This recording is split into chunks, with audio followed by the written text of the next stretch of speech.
नहीं थाय लग्न नोंधणी। આપણે લાલજી પટેલ જોડાઈ ગયા છે। લાલજીભાઈ, સતત તમારી માંગ હતી અને આખરે સરકારે ક્લાસ 2 ઓફિસરની લગભગ નિમણૂક કરવાની વાત લગભગ ફાઇનલ થઈ ચૂકી છે અને ક્લાસ 2 ઓફિસરની જ મંજૂરી લેવી પડશે આમાં। બરોબર છે। તમારી લડાઈ જે હતી, બોલો તમારી જે લડાઈ હતી એ હવે પરિપૂર્ણ થઈ રહી છે અને ઘણા સમયથી છેલ્લા 5-10 દિવસથી જે આરતી સંઘાણી અને જે રીતની વાત સામે આવી રહી છે, તો આ મુદ્દો પણ વધારે પ્રબળ બની રહ્યો છે તમારો। જનકભાઈ, પહેલા તો તમને શુભકામના પાઠવું છું કે જી મીડિયા દ્વારા પહેલા અમને આ સમાચાર મળ્યા છે। પહેલા અમારી 5 વર્ષની જે લડાઈ હતી એ યુવા દીકરીઓની લડાઈ હતી, સર્વ સમાજના માતા પિતાની લડાઈ હતી।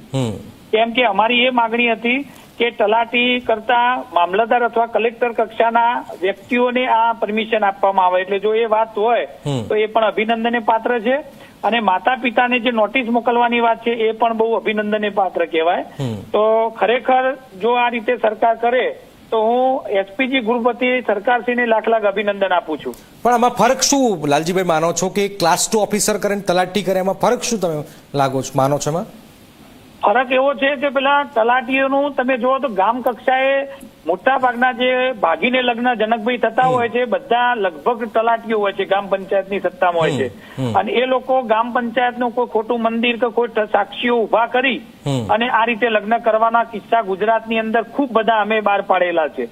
અને જો કલેક્ટર કક્ષાના માણસો હોય, ભણેલા ગણેલા ઉચ્ચ કક્ષાના માણસો હોય અને એ શહેરની અંદર આવું થતું હોય તો હું માનું છું ત્યાં સુધી આવી કોઈ ઘટનાઓ બની નથી, તો એમાં આવી ખોટી ઘટનાઓ બનવાના ચાન્સીસ બહુ બધા ઓછા થઈ જતા હોય છે।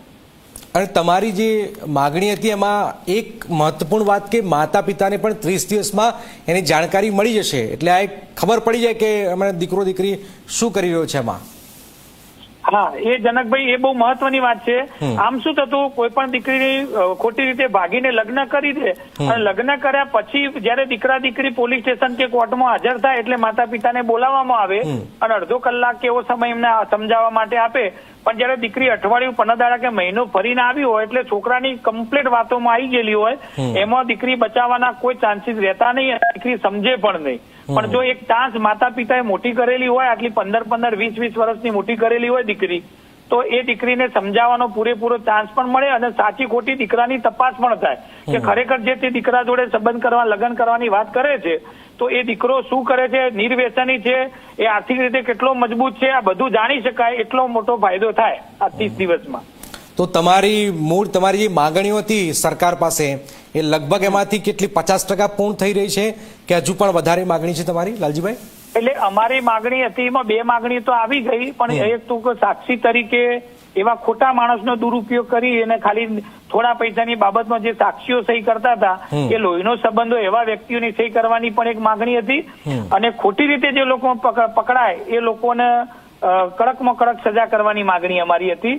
અને મૈત્રી કરાર, જે પહેણેલા લોકોએ મૈત્રી કરાર કરી અને જે લોકો ભાગી જાય છે અને જીવન બરબાદ થઈ જતા હોય, મોટા બાળકો મૂકીને જતા હોય છે, તો મૈત્રી કરાર પણ વહેલામાં વહેલી તકે રદ કરવામાં એ પણ માંગણી અમારી હતી।